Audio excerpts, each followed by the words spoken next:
Greetings folks, and welcome to another 81632-bit. Today I'm going to be doing something a little bit different. I'm going to be talking about the ZX Vega Plus, or rather its lack of existence as these things are, because if you've been following these things for a while, the ZX Vega Plus has been available through an Indiegogo campaign going back some 2 years at this point. And whilst I haven't invested in it myself, I'm interested in it because, being a Brit and having been brought up in the 8-bit computer era, the Spectrum was my machine. So this was interesting to me, but not having the funds available, I thought I won't back the crowdfunding. I'll wait until the actual product is done and the crowdfunded version's out and they're selling items to people who wish to buy. So anyway, for the last 2 years I've been sort of tracking the Vega, and basically it's been a mess. Clusterfuck is the word I'd actually use. There have been maybe at least 10 shipping dates which have been missed. Most recently 2 in the space of the last 2 months. Apparently the Vega was going to ship in April. Didn't happen. Then it was going to ship in May. Didn't happen. And each time the company behind the Vega Plus, Retro Computers Limited, have come up with excuses, generally blaming 2 former directors of the company who they've had a falling out with. Apparently all the Vega's problems are to do with them. The most recent one I found was the most ridiculous, because they were basically blaming the fact that one of these directors had contacted the rights holders to the games that were to be included on the system, because this system was going to contain 1,000 software titles. It sounds like a lot, but for the ZX Spectrum library that's a relatively small percentage, truth be told. But anyway, apparently this director, Mr. Paul Andrews, had threatened to contact all the rights holders to ensure that they had given the rights to Retro Computers, and this caused Retro Computers to delay the shipping because they had to contact all the rights holders. Yes. Now forgive me if I'm wrong here, but if they already had the rights, which would mean they had contracts and paperwork, then contacting rights holders at this juncture would be unnecessary, because they've got the paperwork. They can just go, hey, look, here guys, here it is. Which says to me that they were actually going to ship this product, a genuine commercial product, with 1,000 unlicensed games on it. That's a lot of people being sifted out of money that they will be owed in royalties. Of course, this is all moot because, let's be honest, if you have been following it, they don't have the hardware. Go onto the Facebook page and search up Retro Computers Limited and just look at how many backers have asked them over the last few months to see a picture of the actual hardware that they want to sell them.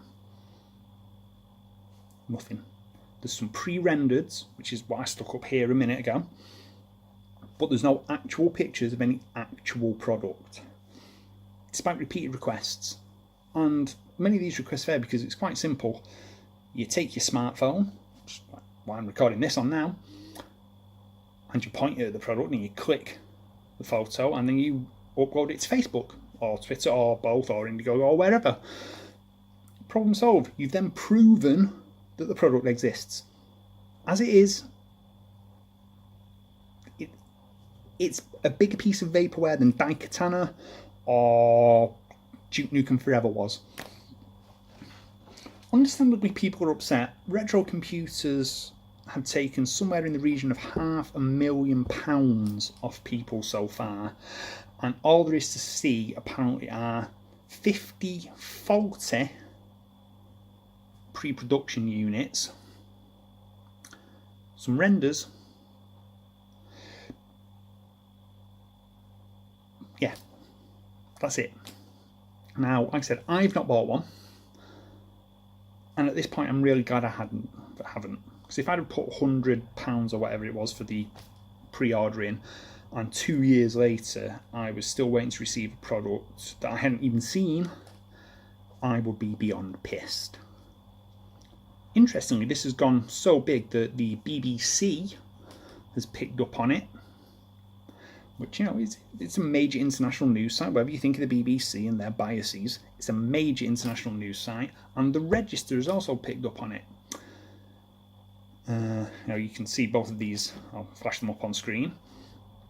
Also, like I said, go and have a look at the Retro Computers Facebook page. This is the most recent posting about the estimated shipping now in June.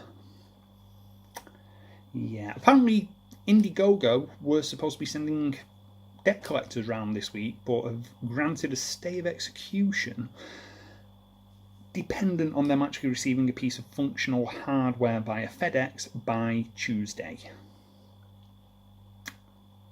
If I was Indiegogo, I wouldn't be holding my breath, because it ain't going to arrive. Or if anything does arrive, it'll be the least shitty of the pre-production sample units, and this will drag on.